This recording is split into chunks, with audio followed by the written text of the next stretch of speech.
भगवते वासुदेवाय।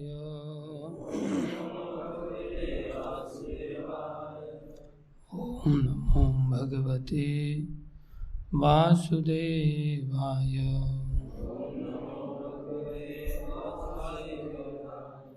ओम नमो भगवते वासुदेवाय।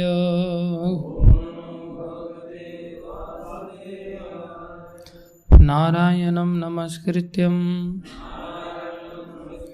नरं चैव नरोत्तमं देवीं सरस्वतीं व्यासं ततो जयमुदीरये। नष्टप्रायेषु भद्रेषु नित्यं भागवत सेवया भगवती उत्तम श्लोके भक्तिर्भवती नैष्ठिकी।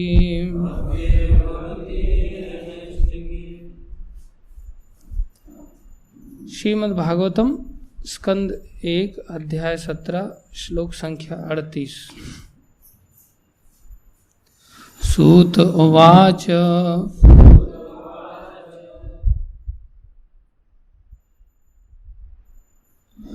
अभ्यर्थितस्तदा तस्मै स्थानानि कलये ददौ। द्यूतं पानं स्त्रियः सूना यत्रा धर्मश्चतुर्विधः। सूत उवाच अभ्यर्थितस्तदा तस्मै स्थानानि कलये ददौ।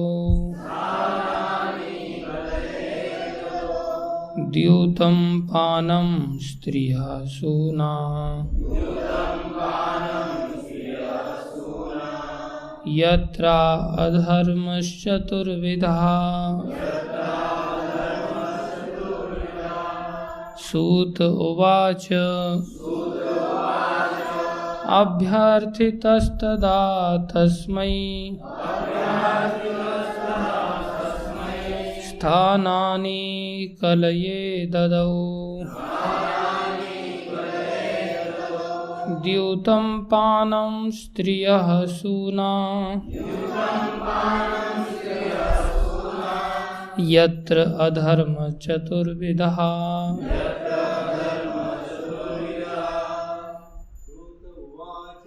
सूत उवाच अभ्यर्थितस्तदा तस्मै स्थानानि कलये ददौ।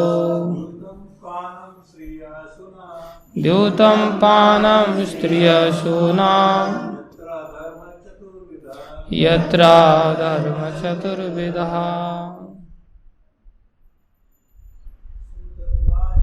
सूत उवाच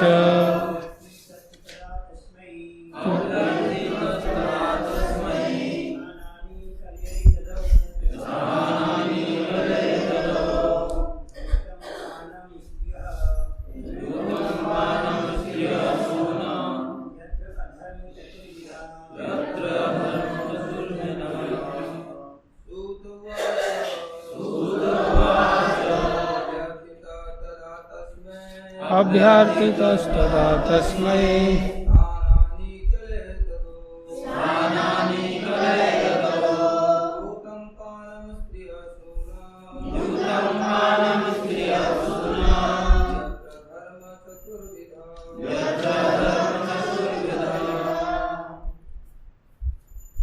माताएं। सूत उवाच अभ्यर्थितस्तदा तस्मै स्थानानि कलये ददौ। द्यूतं पानं स्त्रियसूना यत्र अधर्मश्चतुर्विधः सूत उवाच अभ्यर्थितस्तदा तस्मै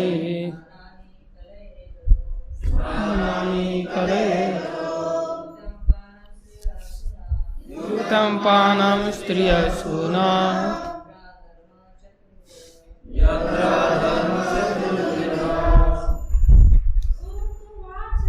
सूत उवाच अभ्यर्थिता तथा तस्मै स्थानानि कलये ददौ द्यूतं पानं स्त्रियसूना यत्र धर्मचतुर्विधा सूत उवाच अभ्यर्थितस्तदा तस्मै स्थानानि कलये ददौ द्यूतं पानं स्त्रियसूना यत्र धर्मश्चतुर्विधः सूत उवाच अभ्यर्थितः तदा तस्मै स्थानानि कलये ददौ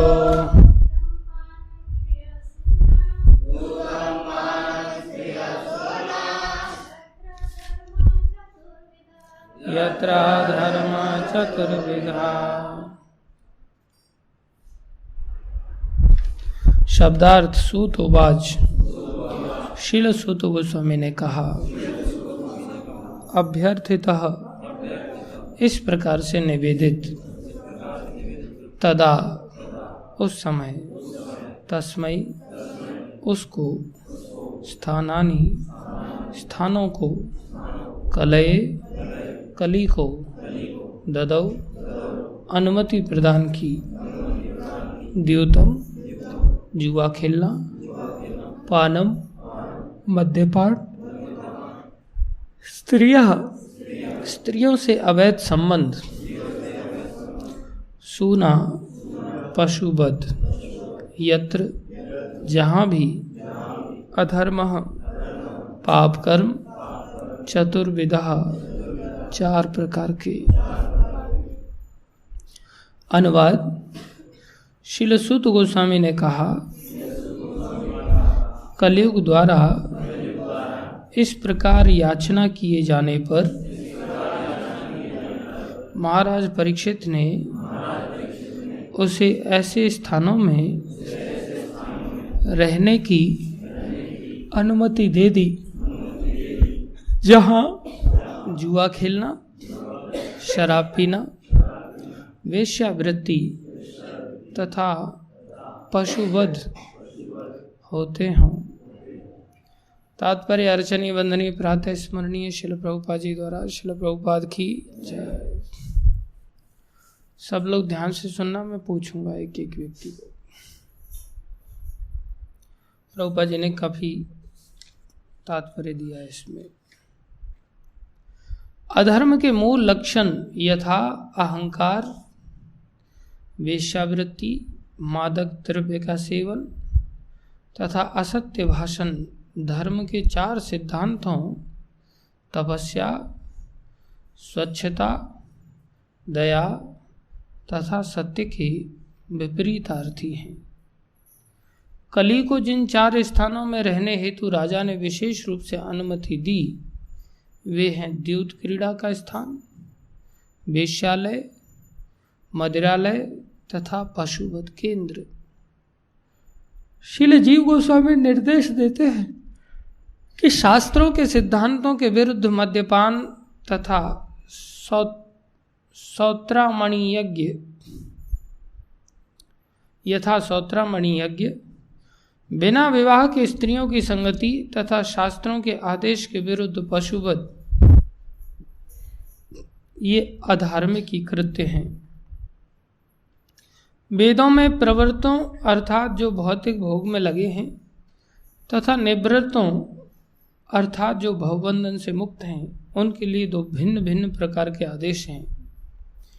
प्रवृत्तोों के लिए वैदिक आदेश यह है कि वे धीरे धीरे अपने कर्मों को मोक्ष मार्ग की ओर नियमित करें। अतएव जो लोग निपट अज्ञानी हैं और सुरा सुंदरी तथा मांस के आदि हैं, उन्हें सौत्रामणि यज्ञ करके सुरापान करने, विवाह करके स्त्री का संसर्ग करने तथा यज्ञों द्वारा मांस ग्रहण करने की कभी कभी अनुमति दी जाती है। वैदिक साहित्य की ऐसी संस्तुतियां एक वर्ग विशेष के लिए हैं, सर्वसाधारण के लिए नहीं। लेकिन चूंकि ये विशिष्ट व्यक्तियों के लिए वैदिक आदेश हैं, अतः प्रवृत्तों द्वारा किए जाने वाले ऐसे कार्य अधर्म नहीं माने जाते।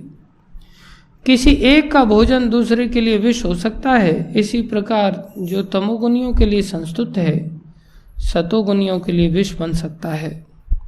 अतएव श्रील जीव गोस्वामी प्रभु पुष्टि करते हैं कि किसी वर्ग विशेष के लोगों के लिए शास्त्रों की संस्तुतियों को कभी अधर्म नहीं मानना चाहिए।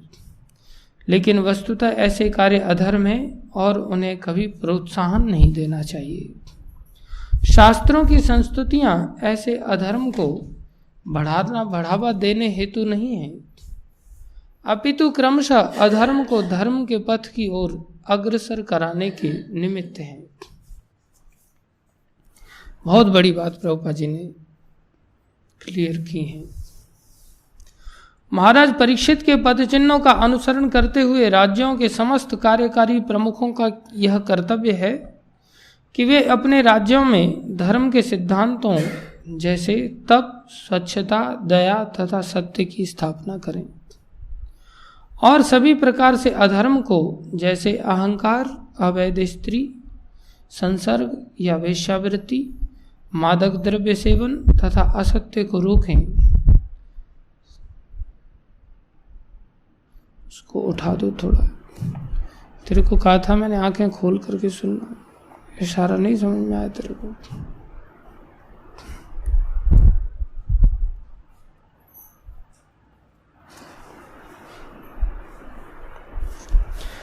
और अच्छा तो यही होगा कि कली को द्यूत, सुरापान, वेश्यावृत्ति तथा पशुवध होने वाले स्थानों में भेज दिया जाए, यदि ऐसे स्थान विद्यमान हों। जो मनुष्य इन अधार्मिक आदतों से ग्रस्त है, उन्हें शास्त्रों के आदेशों से सुपथ पर लाया जाए। किसी भी परिस्थिति में उन्हें किसी भी राज सत्ता से प्रोत्साहन नहीं मिलना चाहिए। दूसरे शब्दों में राज्य सत्ता को द्यूत क्रीड़ा, सुरापान, वेश्यावृत्ति तथा असत्य को पूर्ण रूपेण बंद करा देना चाहिए। जो राज्य बहुमत द्वारा भ्रष्टाचार का उन्मूलन करना चाहता है, उसे निम्नलिखित विधि से धर्म का प्रवर्तन करना चाहिए। पहला, 1 मास में यदि अधिक नहीं तो कम से कम 2 दिन अनिवार्य अर्थात उपवास अर्थात तपस्या। आर्थिक दृष्टि से भी ऐसे 2 दिन के उपवास से राज्य में लाखों टन खाद्यान्न की बचत होगी और इससे नागरिकों के स्वास्थ्य पर भी अच्छा प्रभाव पड़ेगा। दूसरा, तरुण बालकों तथा बालिकाओं की आयु जब क्रमशः 24 वर्ष तथा 16 वर्ष की हो जाए, उनका अनिवार्यतः विवाह होना चाहिए। यदि लड़कों तथा लड़कियों का वैध विवाह हो चुका हो तो स्कूलों तथा कॉलेजों में सह शिक्षा देने में कोई हानि नहीं है। यदि लड़कों तथा लड़कियों में घनिष्ठता हो भी जाए तो अवैध संबंध होने के पूर्व उनका समुचित रीति से विवाह कर दिया जाए। विवाह विच्छेद अधिनियमों से वेश्यावृत्ति को प्रोत्साहन मिलता है, अतएव इसको मिटा दिया जाए। तीसरा, राज्य के नागरिक राज्य में या समाज में आध्यात्मिक वातावरण उत्पन्न करने हेतु अपनी अपनी आय का 50% तक दान में दें। वे श्रीमद् भागवत के सिद्धांतों का उपदेश पहला कर्मयोग द्वारा अर्थात श्री भगवान को प्रसन्न करने हेतु ही प्रत्येक काम करके, दूसरा प्रामाणिक पुरुषों या मुक्त आत्माओं से श्रीमद् भागवतम का नियमित श्रवण करके, तीसरा घर पर या पूजा स्थलों पर सामूहिक रूप से श्री भगवान की महिमा का कीर्तन करके, चौथा श्रीमद् भागवत के उपदेश में लगे भागवतों की सभी प्रकार से सेवा करके तथा 5वां ईश चेतना से पूरित वातावरण वाले स्थान में रहकर करें। यदि राज्य उपयुक्त विधि से संचालित हो तो सहज ही सर्वत्र ईश चेतना होगी। सभी प्रकार का जुआ, द्यूत, यहाँ तक कि सट्टेबाजी भी पतन की ओर ले जाने वाली है। और जब राज्य में जुआ खेलने को प्रोत्साहन मिलता है तो सत्य का सर्वथा लोप हो जाता है। उपयुक्त आयु से अधिक काल तक तरुण तथा तरुणियों को अविवाहित रहने की अनुमति तथा सभी प्रकार के पशुवध केंद्रों को दिए जाने वाले अनुज्ञापन पत्र का निषेध होना चाहिए।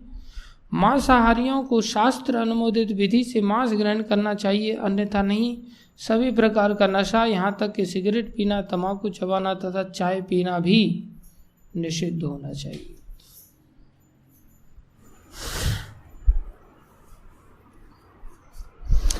बीसीपी के प्रभारी जी, महाराष्ट्र के प्रभारी प्रभु, आपके लिए काफी अच्छी शिक्षाएं हैं। ओम अज्ञानं तिमिरन्धस्य ज्ञानञ्जनशलाकया चक्षुरुन्मीलितं येन तस्मै श्रीगुरुवे नमः। श्रीचैतन्यमनोभीष्टं स्थापितं येन भूतले स्वयं रूपकदा मह्यं ददाति स्वपदान्तिकं। वन्देऽहं श्रीगुरु श्रीयुतापदकमलं श्रीगुरुन् वैष्णवांश्च। श्रीरूपं साग्रजातं सहगना रघुनाथान्वितं तं सजीवं साद्वैतं सावधूतं परिजनसहितं कृष्णचैतन्यदेवं श्रीराधाकृष्णपदान् सहगण ललिता श्रीविशाखान्वितांश्च। हे कृष्ण करुणा सिंधु दीनबंधो जगतपते गोपेश गोपीकांत श्री राधा कांत नमस्तुते। तप्त कांचन गौरंगी राधे वृंदावनेश्वरी वृषभानुसुते देवी प्रणमामि हरिप्रिये। वाञ्छाकल्पतरुभ्यश्च कृपा सिन्धुभ्य एव च पतितानां पावनेभ्यो वैष्णवेभ्यो नमो नमः। जय श्री कृष्ण चैतन्य प्रभु नित्यानंदा श्री अद्वैत गदाधर शिवासादि गौर भक्त वृंदा। हरे कृष्णा कृष्णा कृष्णा हरे हरे, हरे राम राम राम। हरे कृष्णा कृष्णा कृष्णा हरे हरे, हरे राम राम राम हरे हरे। हरे कृष्णा कृष्णा कृष्णा हरे हरे, हरे राम राम राम हरे हरे। गुरुवे गौरचंद्राय राधिकाय तदालये कृष्णाय कृष्ण भक्ताय तद्भक्ताय नमो नमः।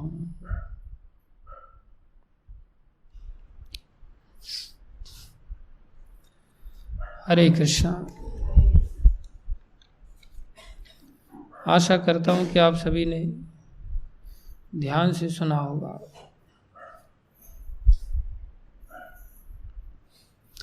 भगत जी बताएं क्या क्या समझ में आया।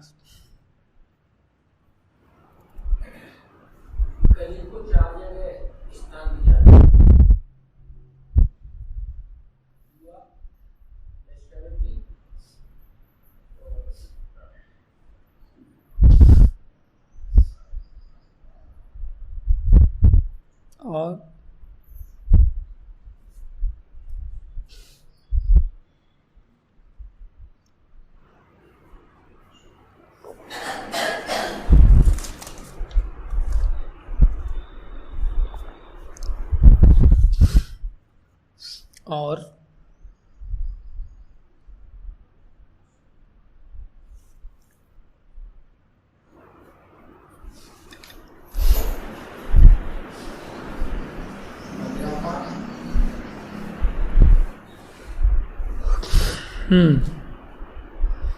और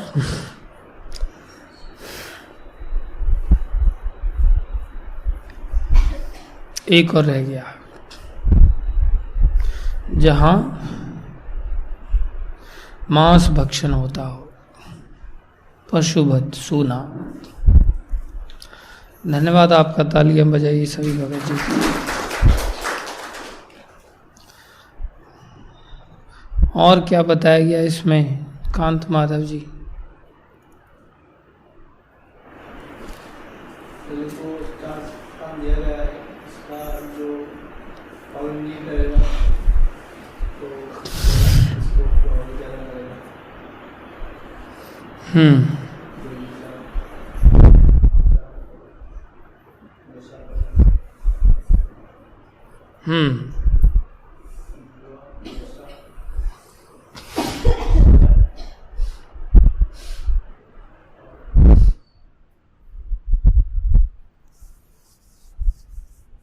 नरसिंह प्रभु, क्या बताया गया है?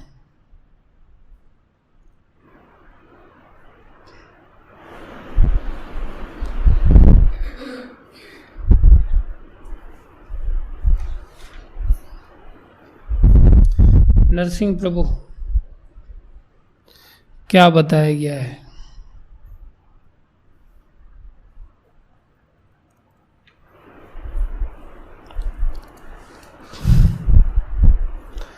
बताइए।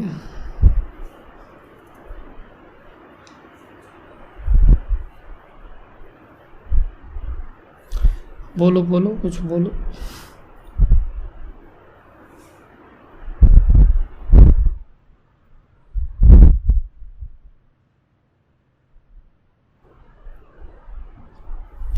फिर से पढ़ो।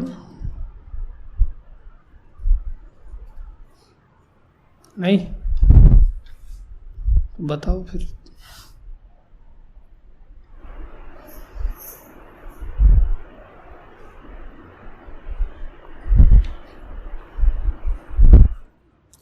जल्दी बोलो।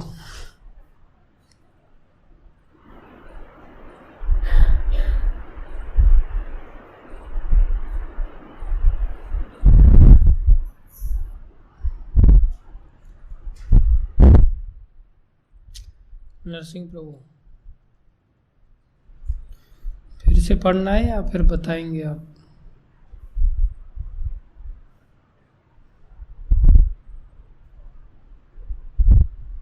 अरे समय जा रहा है, व्यर्थ में समय नहीं गंवाना चाहिए। बोलो।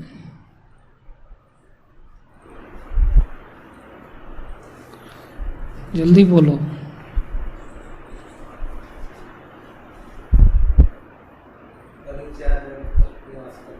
हाँ,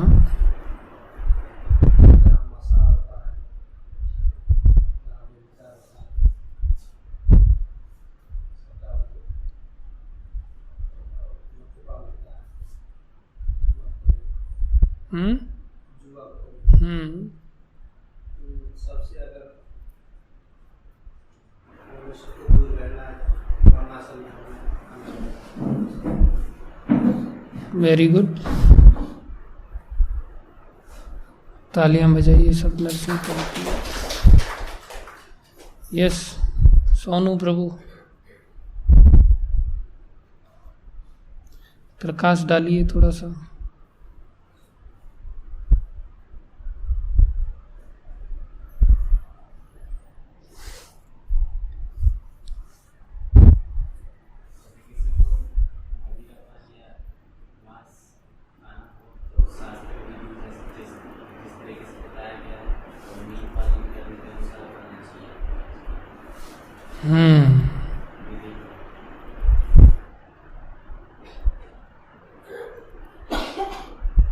उससे क्या वो धर्म बन जाएगा?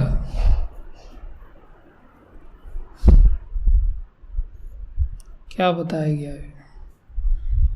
क्या वो धर्म कहलाएगा?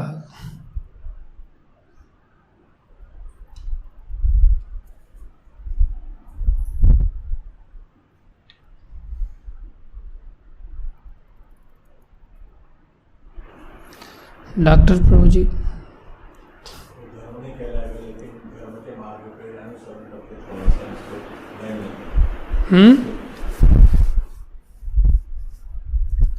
बोलिए बोलिए।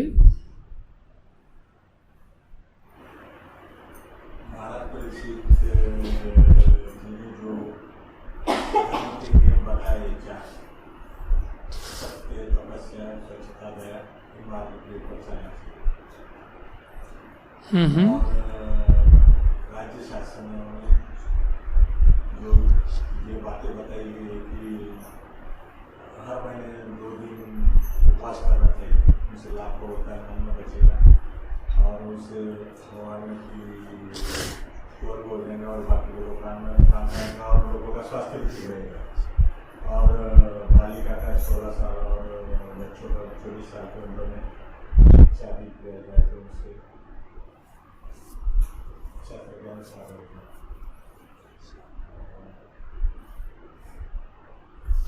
वेरी गुड, हरि बोल।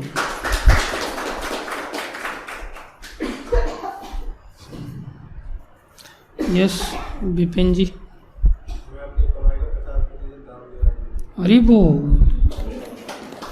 कमाई का 50% दान देना चाहिए। तुम कमाता है कि नहीं?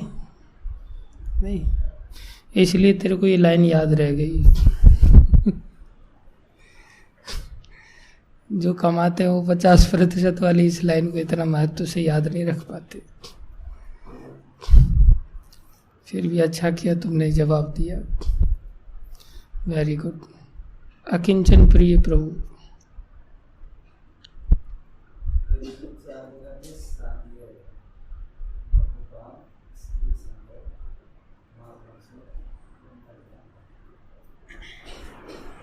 वेरी गुड, हरि बोल। यस माताओं में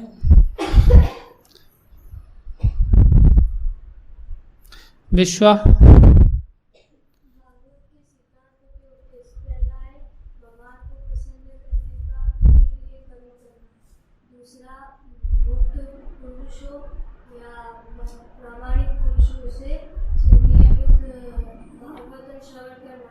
तीसरा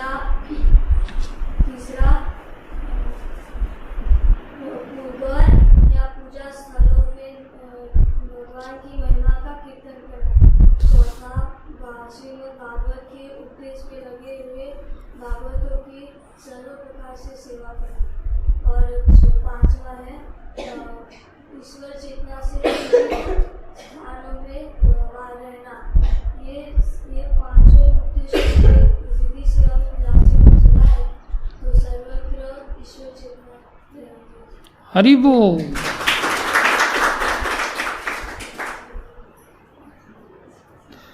बहुत अच्छा भागवत के उपदेश सिद्धांत बताए इसने। तूने ऐसे ही राज्य चलाना है आगे चल करके, ठीक है? तेरे को मंत्री बनाएंगे तब तूने ऐसे ही राज्य चलाना है। यस माता जी, हरे कृष्णा।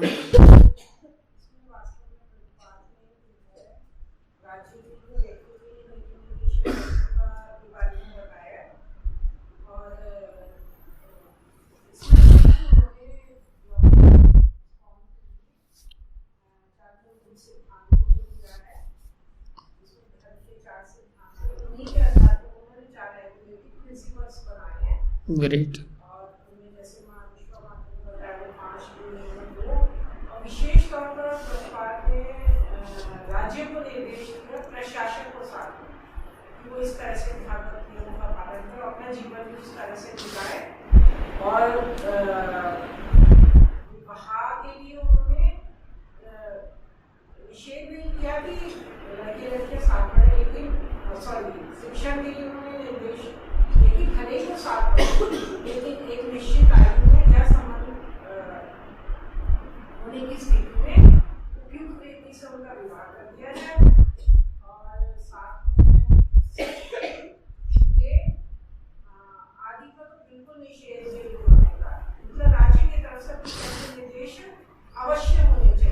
जिससे अनैतिकता को बढ़ावा न मिले और जो राज्य है वो भागवत धर्म के आधार पर चलना चाहिए। वेरी गुड, हरि बोल। गदाई प्रभु।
हरि बोल। तिवारी जी। प्रकाश जी बोल रहे हैं कि सात और धर्म के हिसाब से जीवन बिताना है, अवैध लड़की से संघर्ष नहीं करना है। लड़की लड़का अगर संघर्ष हो जाता है तो उसको शादी करना है। हरि बोल। अच्छी बात है। गुरु वैष्णवों की दया से अब जो कुछ कहूं आप कृपा करके ध्यान से सुनिए। जैसा यहाँ शीलसोत गोस्वामी कल के विषय को आगे बढ़ा रहे हैं, जिसमें कि परीक्षित राजा से कलयुग ने निवेदन किया, शरणागति के रूप में प्रार्थना की कि आप मुझे कोई स्थान दीजिए, कोई आश्रय दीजिए जहाँ मैं रह सकूं।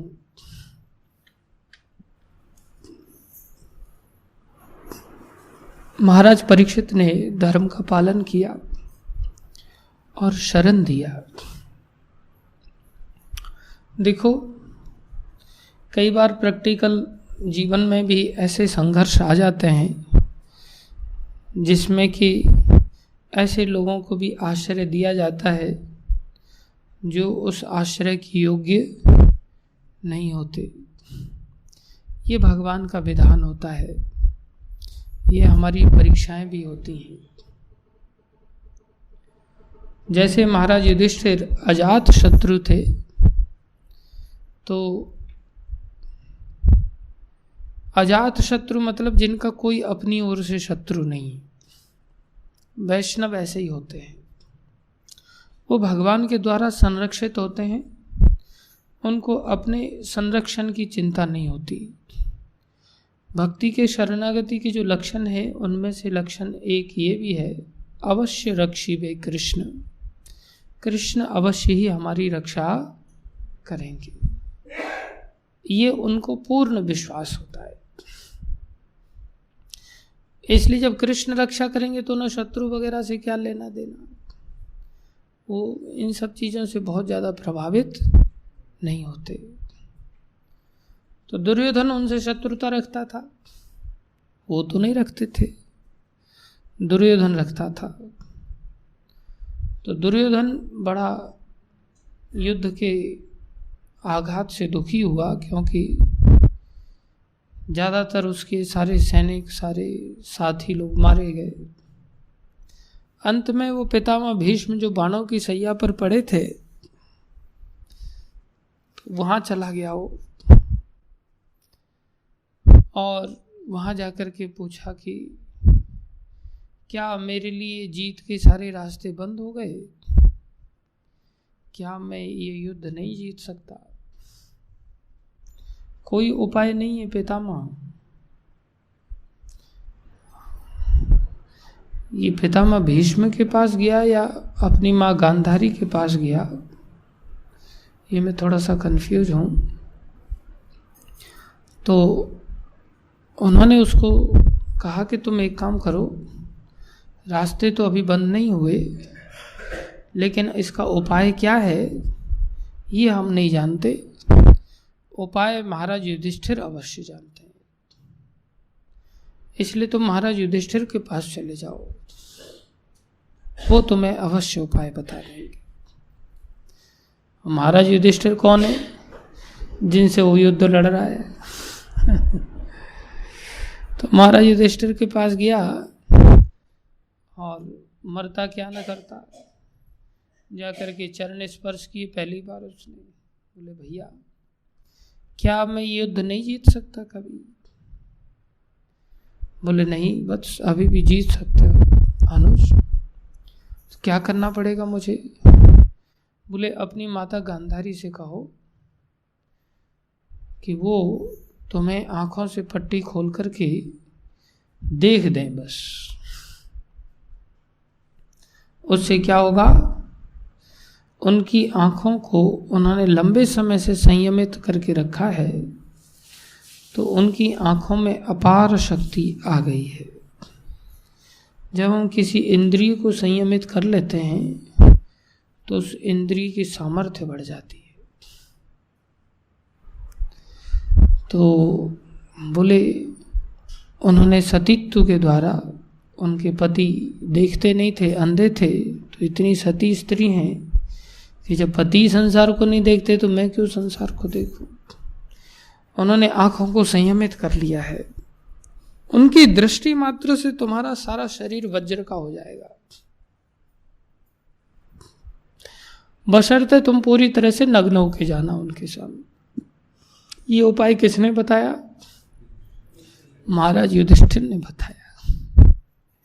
यहां से तो ऐसा लगता है महाराज युधिष्ठिर बेवकूफ है संसारी दृष्टि से, लेकिन वैष्णवता का सिद्धांत अलग है। उनको ऐसी वैष्णवता है कि उनको ये चिंता नहीं है कि मैं अपनी ही मौत का रास्ता बता रहा हूं। युद्ध जीतने का मतलब राजा को बंदी बनाना, राजा को मृत्यु दंड देना युद्ध के समय में। तो महाराज युधिष्ठिर ही राजा हैं। ये ऐसे ही है जैसे प्रहलाद महाराज ये जानते हैं कि मैं मेरे पिता को अगर शिक्षा दूंगा तो मेरा पिता मेरा वध करने पर उतारू हो जाएगा, लेकिन फिर भी वो इतना प्रीचिंग को महत्व देते हैं कि उनकी गोद में ही बैठ करके प्रचार करते हैं निडर होकर के प्रचार करते हैं। ऐसे ही प्रभुपाद जी थे जिन्होंने कोई परवाह नहीं किया कि मैं वहाँ जा कर के इतनी कठिन सर्दियों में प्रचार प्रसार करने जाऊँगा, या वहाँ लोग मेरे को रेस्पॉन्स देंगे नहीं देंगे, क्या होगा क्या नहीं होगा, कोई नहीं जानता था। बहुत सारे लोग ईर्ष्या भी करने लगे थे प्रभुपाद जी से, फिर भी वो निडर होकर के प्रचार प्रसार करते थे। लोग अलग अलग प्रकार की वांछाओं के लिए भी आते थे, अलग अलग इच्छाओं के कारण भी इस्कॉन में आते थे। जैसे एक व्यक्ति ने, वो जेल में था तो प्रभुपाद जी का प्रवचन कहीं टेलीकास्ट हो रहा था, तो उसने देखा जेल के अंदर टीवी में, तो उसने प्रभुपाद जी की घड़ी को देखा जो बहुत चमक रही थी, गोल्डन वॉच थी, किसी ने प्रभुपाद जी को भेंट की थी। तो वो घूमते फिरते आया ही था इस्कॉन में इसलिए कि मुझे प्रभुपाद जी की घड़ी चुरानी। और वो इतना उसने तौर तरीके अपनाए कि वो प्रभुपाद जी के नज़दीक पहुंच गया और प्रभुपाद जी को प्रणाम किया एक दिन प्रभुपाद जी के कक्ष में जाकर के। और प्रभुपाद जी साधारण वैष्णव नहीं है, वैष्णव लोग अंतर्यामी होते हैं, लेकिन फिर भी वो छुपा लेते हैं, इस प्रकार से प्रदर्शित करते जैसे मेरे को कुछ पता ही नहीं। सब कुछ पता होते हुए भी वो समझते हैं ये बच्चे लोग हैं, बचपने में उल्टी सीधी हरकतें कर रहे हैं, अगर मैं इनको सारी चीज़ें बता दूंगा तो फिर ये जीवन में कभी भक्ति में अपने आप को इतना शर्मिंदगी महसूस करेंगे कि भक्ति में कभी चल ही नहीं पाएंगे।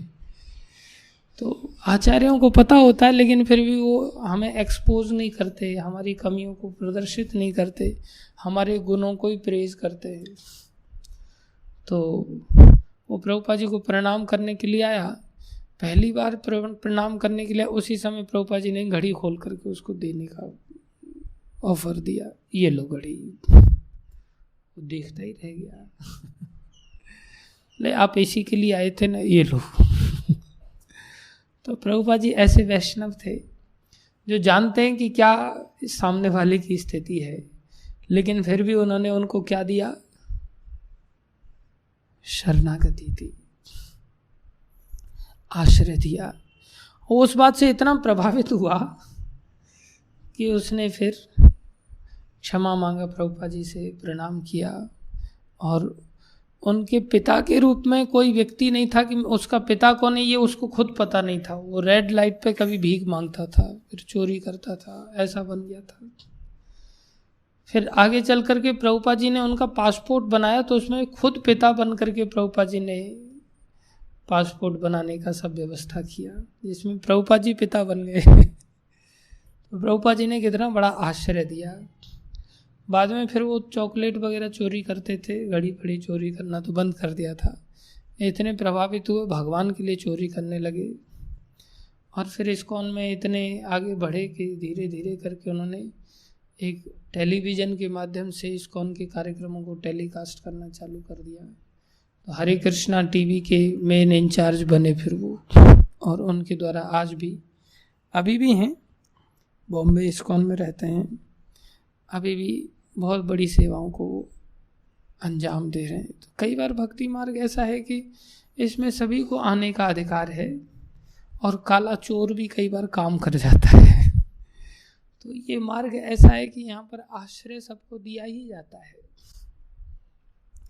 सबके लिए दरवाजे खुले हैं, भगवान के दरवाजे किसी के लिए बंद नहीं होते। तो महाराज युधिष्ठिर ने उनको बता दिया रास्ता कि ऐसा अगर किया जाए तो अच्छा है। असंसारी दृष्टि से मूर्ख माने जाएंगे, लेकिन वैष्णवता ऐसी ही शिक्षा देती है जो सबको अंगीकार करने का एक मौका प्रदान करती। क्या हुआ, भगवान को चिंता सता गई कि अरे इन्होंने तो सारे रास्ते बता दिए, अब रक्षा तो मेरे ऊपर है। और महाराज युधिष्ठिर बिंदास सो गए ये सारा उपाय बता करके। उनको चिंता नहीं कि दौड़ करके ये नहीं जा रहे कि मैं क्या करूं, मैंने तो उपाय बता दिया। ऐसा वैष्णव बनना कितना कठिन है ना, इतना सरल नहीं है। ये लोग आत्मा के स्तर पर होते हैं जिनको ये पता होता है कि आत्मा की तो मृत्यु हो नहीं सकती। दूसरा ये विश्वास होता है कि गीता में भगवान ने कहा है कि न मे भक्ता प्रणश्यति, मेरे भक्त का कभी नाश नहीं होता। ये भगवान की प्रतिज्ञा है, वो भी अर्जुन के माध्यम से प्रतिज्ञा कराया है। खुद प्रतिज्ञा हो सकता है तोड़ भी देते, लेकिन अर्जुन के माध्यम से कराया है, इसलिए प्रतिज्ञा कभी नहीं तोड़ेंगे। वैष्णवों की प्रतिज्ञा को तो सदा वो सम्मान करते। तब भगवान को अपने आप चिंता हो गई, क्योंकि उनको विश्वास है कि इसका काम तो भगवान का है, मेरा थोड़ी। तो भगवान ने रास्ते में ही टोक दिया दुर्योधन को, अरे तुम इतना बड़ा होकर के, छोटा होता तो अलग बात थी, इतना बड़ा होकर के कहाँ जा रहे हो दुर्योधन, ये कैसा रूप बना रखा है तुम्हारे अंदर, सभ्यता नाम की तो चीज़ ही नहीं। वैसे भी बोले कुरुवंश ने तो बहुत पहले ही सभ्यता का त्याग कर दिया है, इसलिए तुमसे अपेक्षा भी क्या की जा सकती है। लेकिन ये कितना बड़ा अधर्म है, अधर्म से तो व्यक्ति के अंदर जो कुछ भी ताकत है वो भी खत्म हो जाएगी, इसलिए तुम ऐसा शोभा नहीं देता। कम से कम अधो अंग को तो ढक लो। तो फिर भगवान की चालाकी से वो भ्रमित हो गया और हम सब जानते हैं कि क्या घटना घटी, आखिरकार उसका उसी कारण से जंघाएं कच्ची रह गईं और वध हुआ। तो वैष्णवता ऐसी शिक्षा देती है कि जिसमें जानते हैं कि सामने वाला इतना ठीक नहीं है, फिर भी उसको आश्रय दिया जाता है। वो ऐसे लोगों के लिए काम कर जाता है, वो एक विशेष ग्रुप के लोगों के लिए अपॉइंट किया जा सकता है। तो महाराज परीक्षित ने कलयुग को भी क्या दिया? आश्रय दे दिया। कोई बात नहीं, तुम आना चाह रहे हो, शरणागति लेना चाह रहे हो तो ले लो। और ये जानते थे कि मेरे राज्य में ऐसा कोई स्थान वैसे भी नहीं है बाई डिफॉल्ट जहाँ पर इस प्रकार के कार्य होते हों। तो बोले मैं तुम्हें 4 स्थान देता हूँ। कौन से 4 स्थान? हाँ, प्रभुपाद जी यहाँ पर बहुत सुंदर ये श्लोक में बता रहे हैं। सब लोग इस 4 बातों को, द्यूतम पानम स्त्रिया सूनाः, ये 4 शब्द याद रखने का। द्यूतम पानम स्त्रिया सूनाः। सूना माने पशुवत और स्त्रिया माने वेश्यावृत्ति, पानम माने मदिरापान, द्यूतम माने जुआ सट्टा। ये 4 जगहों पर तुम वास कर सकते हो। अब जब ये 4 जगहें दे दी गई तो कलयुग को थोड़ा तो अच्छा लगा कि कम से कम कोई आश्रय तो दिया। हालांकि कलयुग ये जानता है कि इनके राज्य में ये 4 जगह है ही नहीं। प्रभुपाद जी ने राज्य का शासन प्रणाली भी वर्णन किया है। वो इसीलिए किया है कि महाराज परीक्षित के समय में ऐसा राज्य था, अन्यथा महाराज कलयुग को क्यों भेजते? उनको पता था कि यहाँ कुछ है ही नहीं, इसलिए आगे चल करके वो और जगह मांगेगा कि एक आध और दे दो, तो भी देना पड़ता है। तो महाराज परीक्षित का ऐसा धर्म राज्य था कि जिसमें 4 अधर्म के प्रतीक नहीं थे, बल्कि 4 धर्म के प्रतीक थे, धर्म के पिलर थे। कौन कौन से धर्म के पिलर होते? दया, सत्यम, तपा, शौचम। ये भी याद रखने का। ये धर्म के 4 पिलर और अधर्म के 4 पिलर। धर्म के 4 पिलर पर धर्म की बिल्डिंग आती है और अधर्म के 4 पिलर पर अधर्म की बिल्डिंग आती है। धर्म के पिलर कौन से 4? दया, सत्य, तपा, शौच। अर्थात दया होनी चाहिए जीवों पर, सत्य होना चाहिए जीवन में, तपस्या होनी चाहिए और स्वच्छता होनी चाहिए, पवित्रता होनी चाहिए। इसके 4 उल्टे कार्य हैं जो अधर्म के प्रतीक होते हैं। दया का उल्टा क्या है? निर्दयता। दया का उल्टा क्या है? निर्दयता। निर्दयी व्यक्ति क्रूर होता है, दया नहीं दिखाएगा तो वध करेगा किसी का। पशु वध करना अर्थात मांसाहारी व्यक्ति कैसा माना जाता है? निर्दयी। संसार में बहुत सारे ऐसे मांसाहारी मिलेंगे जो बहुत सॉफ्ट बोलते हैं, विनम्रता से बोलते हैं और बड़ा सभ्य व्यवहार दिखाएंगे अपना, लेकिन मांसाहार करने वाले हैं। तो ऊपर से ऐसे लग रहे हैं लेकिन है वो क्रूर, निर्दयी। पवित्रता का उल्टा क्या है? अपवित्रता। पवित्रता का उल्टा क्या है? अपवित्रता। अपवित्रता सबसे बड़ी क्या है? पवित्रता है भगवान का शुद्ध प्रेम। पवित्रता क्या है? भगवान का शुद्ध प्रेम। वही जब दूषित हो जाता है तो किसका रूप ले लेता है? काम का रूप ले लेता है। अर्थात काम क्या हुआ? अपवित्रता की पराकाष्ठा। अर्थात पुरुष और स्त्री का आकर्षण ये क्या हो गया? अपवित्रता। और कृष्ण आकर्षण ये क्या हो गया? पवित्रता। समझ में आया? तो स्त्री पुरुष का आकर्षण आसानी से जाता नहीं। ये आकर्षण ही नहीं होना चाहिए। समझ रहे हो? लेकिन एक बार कुंडी लग जाती है तो फिर आसानी से खुलती नहीं। इसको काम ग्रंथि कहते हैं, मिथुनी ग्रंथि कहते हैं, जो पराकाष्ठा के रूप में इंद्रिय तृप्ति की ओर जाती है और उसके बाद ऐसी ग्रंथि लग जाती है कि वो टूटती नहीं। आदमी मरते मर जाता है लेकिन आसक्ति आकर्षण टूटता नहीं। समझ रहे हो? ये आवश्यक नहीं है कि वो लोग विषय भोगों में ही सदा लिप्त रहें, ये आवश्यक नहीं है। कोई व्यक्ति हो सकता है अपने इंद्रियों का संयम कर लें, लेकिन फिर भी एक दूसरे का त्याग नहीं हो पाता। त्याग नहीं हो पा रहा है मतलब आकर्षण तो अभी भी है, आसक्ति तो अभी भी है। वो कृष्ण प्रेम नहीं है हृदय में, जिसके चलते कि याद ही ना आए, स्त्री को पुरुष की याद ना आए और पुरुष को स्त्री की याद ना आए। बोले केवल कृष्ण की ही याद आए बस, ऐसा छूट नहीं पाता। बिलमंगल ठाकुर ऐसे थे कि वो बड़े आसक्त थे और अंत में उन्होंने अपनी आंखों को ही फोड़ लिया। बोले सारी समस्याएं इन आंखों से ही होती है।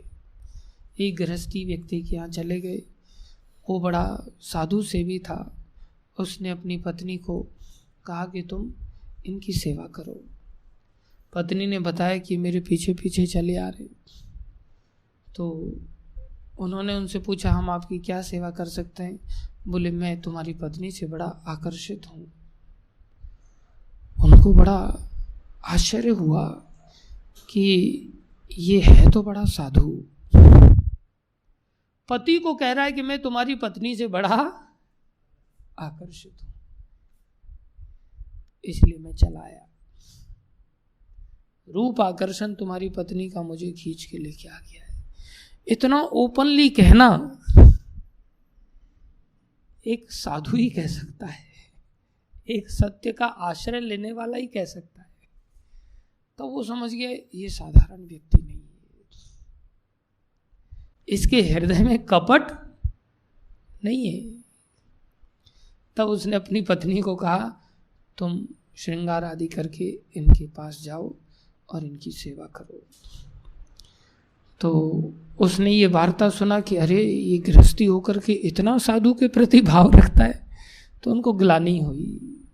तो उन्होंने उनकी स्त्री के आने पर कहा तुम एक काम करो, तुम मुझे सुए ला दो। तो 2 सुए लेकर के आ गई और जैसे ही कहा कि तुम थोड़ा नीचे जाओ, उन्होंने तुरंत आंखों को फोड़ लिया और वो त्याग कर पाए थे और भगवान के स्मरण में डूबे रहते थे। तो ये पवित्रता की विपरीत वस्तु है। पवित्रता का एक ही प्रतीक है, वो है कृष्ण प्रेम, और अपवित्रता उसके विपरीत वो क्या है? काम, स्त्री पुरुष का आकर्षण। तो फिर ये धर्म होगा क्या? ये धर्म होगा? ये क्या होगा? अधर्म। मांसाहार क्या हो गया? अधर्म। स्त्री पुरुष का आकर्षण ये क्या हो गया? अधर्म, अपवित्रता। और कौन से लक्षण है धर्म के? तपस्या करना। तपस्या का विपरीत क्या होगा? आलस्य करना। तपस्या का विपरीत क्या हो गया? आलस्य करना। आलस्य मतलब आलसी कौन होगा? जिसको कोई परवाह नहीं, जो अहंकारी है। यहाँ तक कि सूर्य चंद्र इनको भी तपस्या करनी पड़ रही है। वो अहंकारी नहीं है, वो आज्ञाकारी हैं। हम जब अहंकारी हो जाते हैं तो सोचते हैं आई डोंट केयर, मुझे कुछ करने की आवश्यकता नहीं। इसलिए वो व्यक्ति तपस्या नहीं कर सकता, आनंद से वो पड़ा रहता है, आलसी बन जाता है।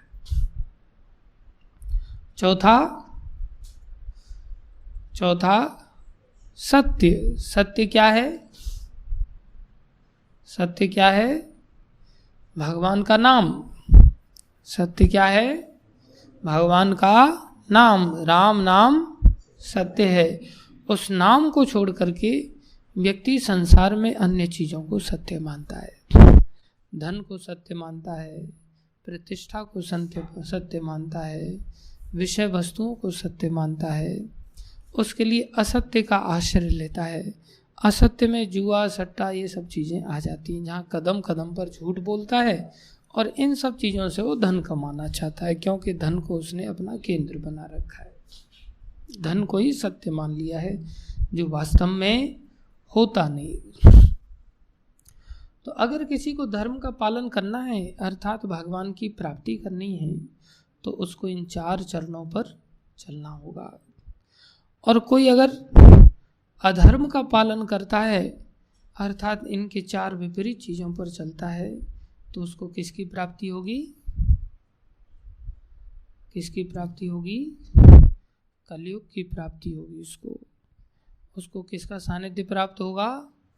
कली का सानिध्य प्राप्त होगा। तो हम सब कलयुग के जीव हैं। हमने कुछ अधर्म किया, तब हम कलयुग में आ गिरे, और अभी हम घोर कलयुग की ओर आगे बढ़ा सकते हैं, या फिर कलयुग से मुक्त हो सकते हैं। यदि हम इन अधर्म के 4 चरणों पर चलने की चेष्टा करेंगे तो हम घोर कलयुग की ओर जाएंगे, नहीं करेंगे तो वापस निकल जाएंगे। तो प्रभुपाद जी कहते हैं, राज्य से लेकर के व्यक्तिगत स्तर पर हर व्यक्ति को अपने आप को बचाने की चेष्टा करनी चाहिए। अब बचाने की चेष्टा करने वाले, जो ईमानदारी से चेष्टा करने वाले लोग हैं, उनको निवृत्ति मार्ग को अपनाना चाहिए। कौन से मार्ग को अपनाना चाहिए? निवृत्ति मार्ग को। जो विशेष लोग हैं, सर्वसाधारण, प्रभुपाद जी कह रहे हैं, सर्वसाधारण को निवृत्ति मार्ग को अपनाना चाहिए। अर्थात उसको इन 4 चीजों में कभी जीवन को नहीं लगाना चाहिए। कौन कौन सी 4 चीजें? हाँ, द्यूतम पानम स्त्रिया सूना। तो लोग कई बार जुआ सट्टा नहीं खेलते, लेकिन फिर भी झूठ का व्यापार तो चलता ही है। वो भी उसी की ओर आगे बढ़ रहे हैं, जबकि उससे बाहर भगवान के नाम का आश्रय लेना चाहिए पूरी तरह से। पानम, मदिरा पान करते हैं कुछ लोग। मदिरा पान से उनके अंदर आलस्य आता है, नशा की वृत्ति आती है। अहंकारी व्यक्ति तो पहले से ही नशे में पड़ा रहता है। महाराज कहते, अहंकारे मत हिया नेताई पद पासरिया, असत्येर सत्य कौरी मानी। बोले अहंकारी व्यक्ति मत माने पागल हो जाता है नशे में। अहंकारे मत हिया, तो नशा करने से और अहंकार बढ़ता है। अब हम नशा नहीं कर रहे हैं, इसका मतलब ये नहीं कि हमारे अंदर अहंकार नहीं है, पहले का ही नशा बहुत है। तो ये नशा दूर कैसे होगा? तपस्या करने से। ये नशा कैसे दूर होगा? तपस्या। तो निवृत्ति मार्ग वाले पथिक का आचरण कैसा होगा? बोले वो तपस्वी होगा, वो सत्य के पथ पर चलने वाला होगा, वो स्त्रियों की प्रति आकर्षण नहीं रखेगा, उन सब से दूर रहेगा। और चौथा, किसी भी प्रकार की निर्दयता नहीं करेगा, वो दयावान होगा। मांसाहार नहीं कर रहे हैं, इसका मतलब ये नहीं कि हमारे अंदर दया आ गई है, हम निर्दयी नहीं है। अभी भी हम निर्दयी हैं। भक्ति को अगर नहीं अपना रहे तो अपनी आत्महत्या खुद कर रहे हैं। राधा कृष्ण ना भजिया मनुष्य जन्म पाइया, जानिया सुनिया विष खाई। जान बूझ करके हम जहर खा रहे हैं। तो जो व्यक्ति धर्म के चरणों पर चल रहा है, अर्थात वो कौन से मार्ग का पथिक होगा? निवृत्ति मार्ग का पथिक होगा। कौन से मार्ग का? निवृत्ति मार्ग। जो प्रवृत्ति मार्ग का पथिक है, क्या वो धार्मिक हैं? एक वर्ग ऐसा है जिनको शास्त्र प्रवृत्त कर रहा है। ठीक है, तुम मांस खा सकते हो, ठीक है तुम मद्यपान कर सकते हो, ठीक है तुम व्यभिचार कर सकते हो, अर्थात स्त्री संग कर सकते हो, लेकिन शास्त्र के आदेश पर। तो शास्त्र के आदेश पर अगर ये लोग पालन कर रहे हैं, अर्थात कोई विवाह यज्ञ के द्वारा या सौत्रामणि यज्ञ के द्वारा मदिरापान आदि कर रहा है, तो बोले आप कर सकते हो। तो ऐसे ग्रुप के लोगों को वास्तव में तो धर्म नहीं है, लेकिन ऐसा अगर कोई विशेष वर्ग है जिसको शास्त्र अनुमोदित कर रहा है, तो बोले उस विशेष वर्ग के लोगों को अधर्मी भी नहीं कहेंगे, उनको अधर्मी भी नहीं कहेंगे, लेकिन इनका पालन करने वाले लोग धर्मी भी नहीं कहलाएंगे। कोई सोचे अगर यही धर्म है इसलिए मेरे लिए रास्ते खुल गए, तो बोले वो बेवकूफ है, ये सर्वथा वर्जित है। ये क्या है? सर्वथा वर्जित है। बोले ये उस व्यक्ति के जहर की तरह ही है। प्रभुपाद जी कह रहे हैं फिर भी एक व्यक्ति के लिए वो जहर नहीं है, दूसरे व्यक्ति के लिए वही वस्तु जो खाने योग्य है दूसरे के लिए जहर हो सकती है। कोई कहे यहाँ तो उसको जहर नहीं माना गया, उसको अधर्म नहीं माना गया, अधर्म को जहर माना गया, मृत्यु माना गया, काल के मुंह में जा रहा है, कलयुग की ग्रास बन रहा है वो, अर्थात वो तो जहर है। बोले हाँ, उसके लिए फिर भी वो जहर नहीं है, क्योंकि वो बिना यज्ञ के भोग रहा था, तो बाहर निकालने के लिए उसके लिए विधान बना दिया गया, भाई इस प्रकार से बाहर आ जाओ। लेकिन जो व्यक्ति इसमें फंसना ही नहीं चाहता, जहर को खाना ही नहीं चाहता, उसको चाहिए कि वो कैसा बने? निवृत्ति मार्ग का पथिक बने। तो ऐसा कोई व्यवहार ना हो उससे जिससे को निवृत्ति से किधर चला जाए? प्रवृत्ति में चला जाए।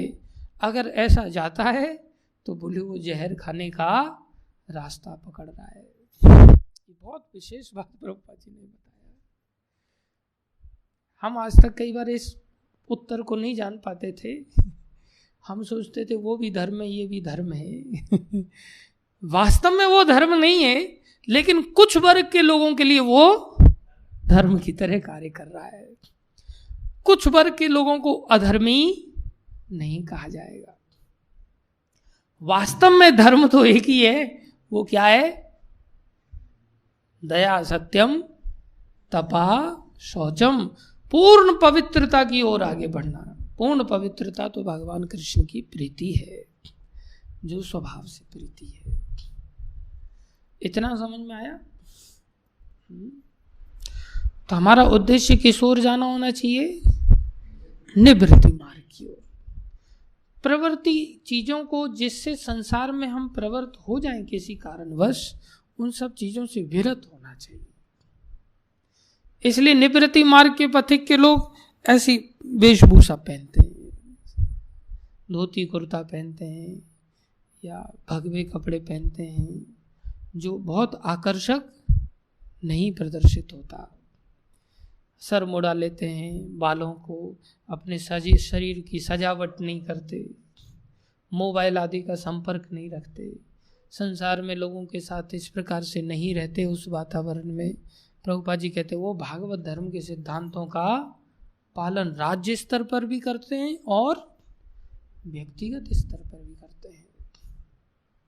इसलिए जो विधान यहाँ पर प्रभुपाद जी ने बताए हैं, जो इस बालिका ने बताए, वो सारे विधान प्रभुपाद जी ने अपनी सोसाइटी में लॉज बना दिए, बाई लॉज बना दिए। अगर यहाँ रहना है तो आपको ये लॉज को फॉलो करना ही होगा।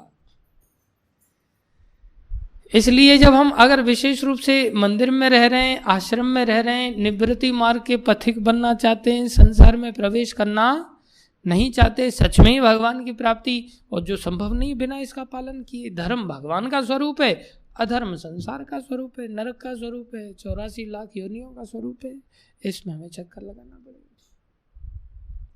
तो हमें चाहिए कि हम किसी भी हालत में ऐसा कोई चीज़ को हवा ना दें जिससे कि हम अधर्म की ओर स्वयं प्रेरित हों या हमारे कारण कोई दूसरा प्रेरित हो।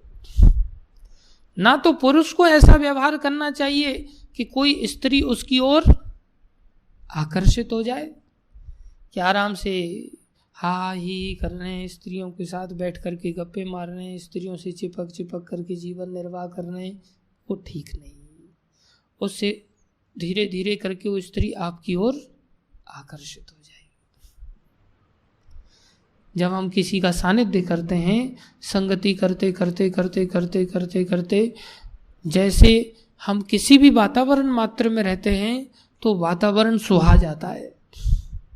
दुर्गंध भी थोड़े समय के बाद दुर्गंध नहीं लगती, वो दुर्गंध सुहा जाती है। ऐसे ही कोई भी स्त्री, चाहे वो रूपवती नहीं है तो भी वो हमें साथ रहते रहते रहते रहते थोड़े समय में अच्छी लगने लगती है और हम आकर्षण महसूस करते हैं।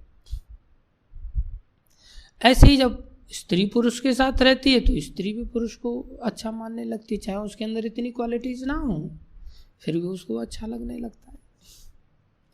इसलिए स्त्री पुरुष का जो व्यवहार होना चाहिए वो ऐसा होना चाहिए। अगर नहीं हो पा रहा है तो वैधता की ओर जाओ। कौन सी वैधता की ओर बोले? जो यज्ञ आदि के माध्यम से एक उपाय आपको थोड़े समय के लिए दिया है। जिसमें क्या दिया है? प्रभुपाद जी कह रहे हैं अगर हम इस सामूहिक स्तर पर पतन को रोकते हैं, व्यभिचार को रोकते हैं, तो 16 वर्ष की अवस्था में बालिका का और 24 अवस्था में बालक का, पुरुष की अवस्था होनी चाहिए, अनिवार्यतः विवाह हो जाना चाहिए। अनिवार्यतः विवाह कर देना चाहिए। उससे क्या है? व्यभिचार नहीं फैलेगा, लोग और पतन को प्राप्त नहीं करेंगे। इसको उठा दो। क्या भाई जगह बदल बदल के सोता है तो हाँ, थोड़ा मोबाइल का त्याग करके रात को जल्दी सो जाया कर। क्यों? तपस्या कर रहा था रात को, कुछ परिक्रमा किया था? हाँ, फिर अभी क्यों सो रहा है? तो ये अत्यंत आवश्यक है। तो पुरुषों को भी ऐसी वेशभूषा, सर्वसाधारण वेशभूषा अपनी ऐसी बनानी चाहिए जिससे कि हम किसी की ओर स्वयं आकर्षित ना हो, ना ही कोई हमारी ओर आकर्षित हो। स्त्रियों को भी जो निवृत्ति मार्ग की पथिक बनना चाहते हैं उनको भी ऐसा ही वेशभूषा, ऐसे ही व्यवहार का पालन करना चाहिए। महाराज के सेंटर में छोटी सी बच्ची से लेकर के बड़े तक कंपल्सरीली सबको साड़ी पहननी होती है, जिससे सारा शरीर क्या होता है? ढका रहता है। एक भी कोई बालिका या कोई बड़ी स्त्री खुले बाल नहीं रख सकती। सबको अच्छी तरह से बालों को बांध के रखना होता है। ये भी अपवित्रता का सूचक है। माता द्रौपदी ने बालों को खुला किया था। क्यों खुला किया था? बोले जब तक दुशासन के लहू से इन बालों को नहीं धो लूंगी तब तक मैं नहीं बांधूंगी। खुले बाल अपवित्रता के प्रतीक होते हैं। बोले दुशासन के हाथ लगे हैं।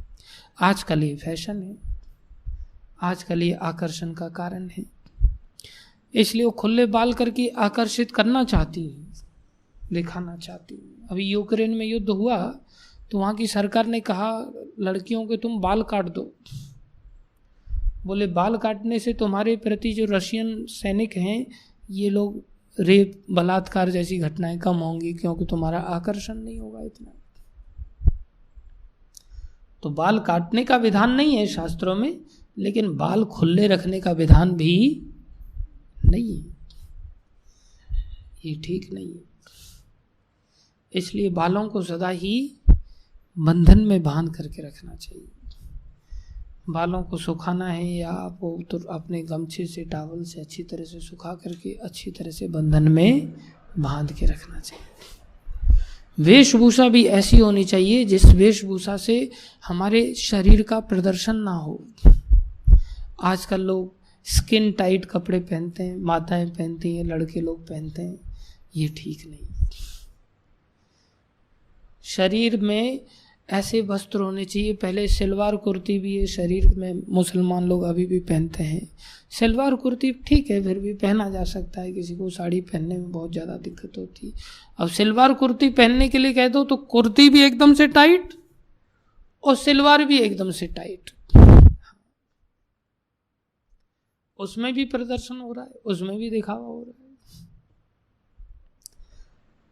मैंने महाराज के सामने मैं गया तो कई बार भक्त लोग भी अगर बड़ा कुर्ता पहनते हैं तो थोड़े से एज्ड लगते, और छोटा कुर्ता पहनने से, थोड़ा टी शर्ट टाइप पहनने से तो भक्त लोग थोड़े से और आकर्षक लगते हैं, नौजवान लगते हैं।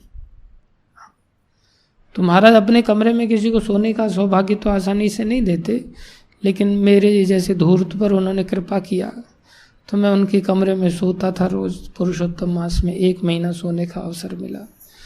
तो मेरा कुर्ता छोटा था, तो मैं जब रात को नीचे सोता तो मैं हाथ ऐसे ऊपर करता तो फिर पेट दिखने लगता।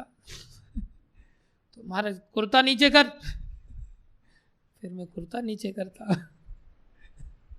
महाराज बार बार हमें आदत ऐसे पड़ी हुई थी ऐसे ऊपर हाथ करने की, तो फिर कुर्ता ऊपर हो जाता। फिर महाराज ने बताया यहाँ घुटने तक कुर्ता सिलवाने का, घुटने तक कुर्ता सिलवाने का। ये क्या तू एकदम छोटे छोटे पहन करके घूमते रहते हो, कुर्ता घुटने तक होना चाहिए। आजकल ब्रह्मचारी लोग भी एकदम उसी साइज का कुर्ता ढूंढते हैं, छोटा सा ही रहे।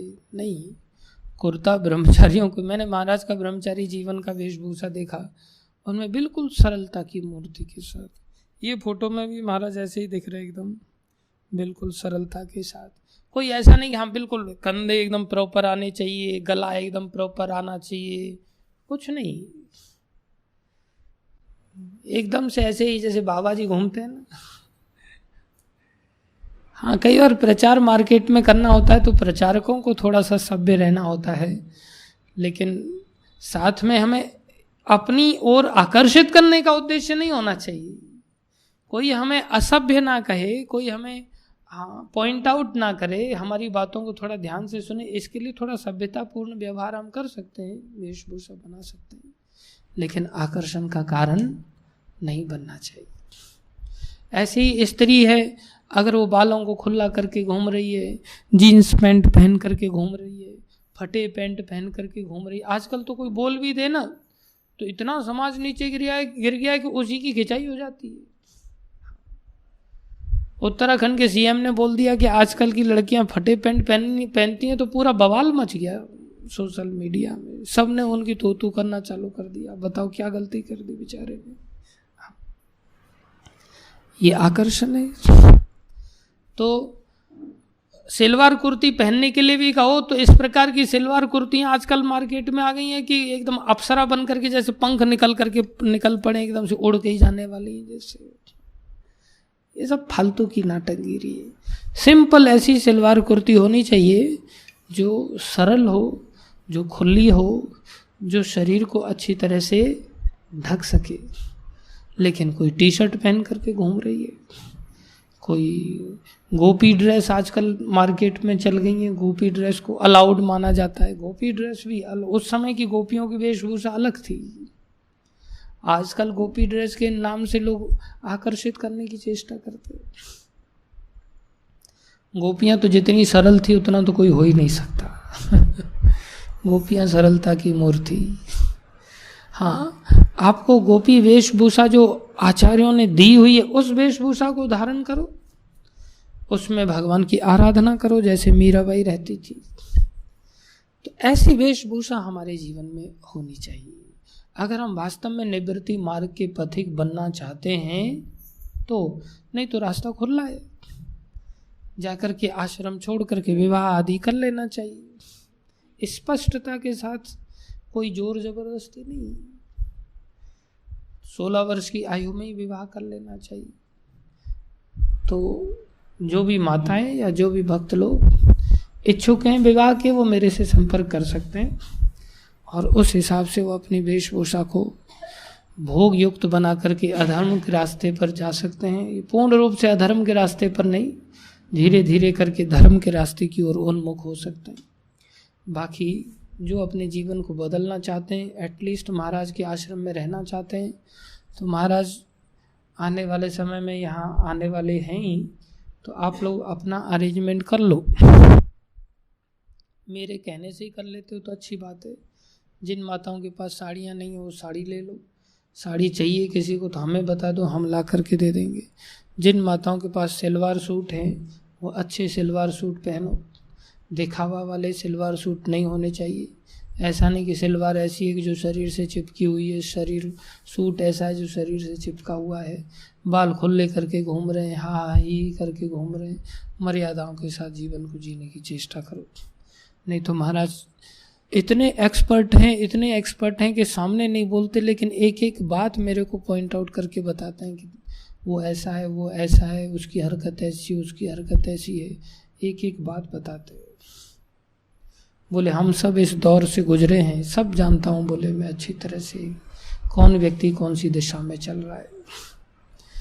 इसलिए फिर महाराज के द्वारा फिर सख्ती की जाए, उससे अच्छा है कि हम पहले से ही अपने जो है व्यवहार को इस प्रकार से सुंदर बना लें, वो ज़्यादा अच्छा रहेगा।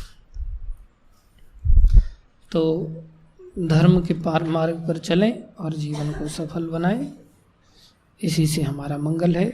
विशेष रूप से प्रभुपाद जी यहाँ पर बता रहे हैं, राज्य के नागरिक अगर हम हैं, चाहे हम राज्य में रह रहे हैं या आश्रम में रह रहे हैं, ये 5 बातें विशेष रूप से प्रभुपाद जी ने बल दे करके कहा है कि राज्य के नागरिक राज्य में या समाज में कहीं भी हैं, आध्यात्मिक वातावरण उत्पन्न करने हेतु, आध्यात्मिक वातावरण पैदा करने के लिए भी ताकत लगती है।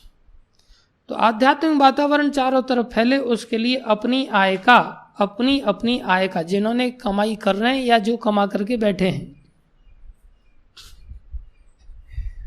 जो कमाई कर रहे हैं, जैसे कांत माधव प्रभु हमारे जा करके थोड़ा बहुत कमाने की चेष्टा करते, या जो कमा करके पहले से ही बैठे हुए हैं, जैसे हमारे गोविंद गोपाल प्रभु हैं, इन्होंने बहुत कमा करके पहले से ही बैठे हुए हैं, है कि नहीं गोविंद गोपाल प्रभु। जैसे हमारे जनार्दन प्रभु हैं, जैसे भगत जी हैं, जैसे गदाई गौरांग प्रभु हैं, जैसे राजा राम प्रभु ने तो कमाया ही नहीं है कुछ। तो बोले ये लोग अपनी, ये मैं नहीं कह रहा हूँ, हाँ कोई कहे कि प्रभु जी मेरे को टोंट मार रहे थे, मैं किसी को टोंट नहीं मार रहा हूँ भाई। अपनी आय का 50% दान में दें, और वो श्रीमद् भागवत के सिद्धांतों के उपदेश, पहला उपदेश, कर्मयोग द्वारा अर्थात श्री भगवान को प्रसन्न करने हेतु ही प्रत्येक काम करें, अर्थात बैठ के ना जिए, उनको काम करना चाहिए। काम मतलब जो कहा जाए गुरुजनों के द्वारा वो काम करना चाहिए। दूसरा, प्रामाणिक पुरुषों या मुक्त आत्माओं से श्रीमद् भागवत का नियमित श्रवण करना चाहिए। आप लोग एक गलती करते हो कि मेरे को रोज़ यहाँ आसन पे बिठा देते हो, जो मैं इतना प्रामाणिक नहीं हूँ, इसलिए जैसे मधुसका प्रभु हैं, वाल्मीकि मुनि प्रभु, ऐसे प्रामाणिक भक्तों से हमें कथा नियमित रूप से श्रवण करनी चाहिए। गदाई गौरांग प्रभु हैं, राजा राम प्रभु हैं, हमारे राधा मोहन प्रभु हैं, तो प्रामाणिक पुरुषों से आप लोग कथा सुना करो। तीसरा, घर पर या पूजा स्थलों पर सामूहिक रूप से श्री भगवान की महिमा का कीर्तन करना चाहिए। पहला क्या करना चाहिए? काम करना चाहिए। दूसरा, भक्तों से भागवत का श्रवण करना चाहिए। तीसरा, भगवान की महिमा का गान भी करना चाहिए, अर्थात कीर्तन करना चाहिए। खुद भी श्रवण भी करना है और दूसरों को बताना भी है। या तो महामंत्र का कीर्तन करो, या भगवान के गुणों का कीर्तन करो, या भगवान की कथाओं का कीर्तन करो, अर्थात श्रवणम और कीर्तनम, ये 2 चीजें होनी चाहिए। काम, आज्ञानुसार काम करना चाहिए, श्रवण करना चाहिए, कीर्तन करना चाहिए। चौथा, जो भागवत के उपदेश करने में जो भक्त लोग लगे हैं, उनकी सभी प्रकार से सेवा करनी चाहिए। कौन कौन से काम हुए? काम करो, श्रवण करो, कीर्तन करो, साथ में सेवा करो, उनके वस्त्रों को धोना, उनके वस्त्रों को प्रेस करना, उनके कमरे को साफ करना, उनके लिए भोजन आदि पकाना। जैसे गुरुजी आते हैं तो हम सब लोग प्रयास करते हैं, तो इस प्रकार से गुरु वैष्णवों की सेवा भी करनी चाहिए। और 5वां, ईश चेतना से पूरित वातावरण वाले स्थान में रहना, अर्थात ऐसे दिव्य स्थान में रहना। इन 5 सिद्धांतों का पालन अवश्य करना चाहिए। जहाँ ये 4 बातें होती होंगी वहाँ चेतना अपने आप ही ईश चेतना हो जाएगी। ऐसे स्थानों में रहना। यदि राज्य उपयुक्त विधि से संचालित हो तो सहज ही सर्वत्र ईश चेतना हो जाएगी। प्रभुपाद जी ने इसको करके दिखाया, एग्जाम्पलरी बना के दिखाया। 4 नियमों का पालन सब लोगों को बताया, समझाया, जिससे कलयुग स्थान को प्राप्त ना हो, कलयुग उस स्थान से भाग जाए और वहाँ ईश चेतना की स्थापना हो जाए और धीरे धीरे लोग भगवान की प्राप्ति कर सके। तो ये बहुत सारी बातों को प्रभुपाद जी ने यहाँ पर समझाया है। हमें राज्य के स्तर पर भी इन बातों को लागू करना है एक दिन, लेकिन राज्य के स्तर पर बाद में लागू हो पाएंगी। पहले हमें छोटे स्तर पर लागू करना है, अपने व्यक्तिगत जीवन में लागू करना है, अपने आसपास में लागू कराना है। फिर आगे चल करके हमें राज्य के कभी सौभाग्य मिलेगा कृष्ण कृपा से, पुण्य कर्मों के प्रभाव से, तो हम राज्य स्तर पर भी इन सब चीज़ों को लागू कर पाएंगे। धन्यवाद आप सभी भक्तों का। श्रीमद् भागवत महापुराण की जय, श्रील प्रभुपाद की जय, श्री गुरु महाराज की जय, अनंत कोटि वैष्णव वृंद की जय।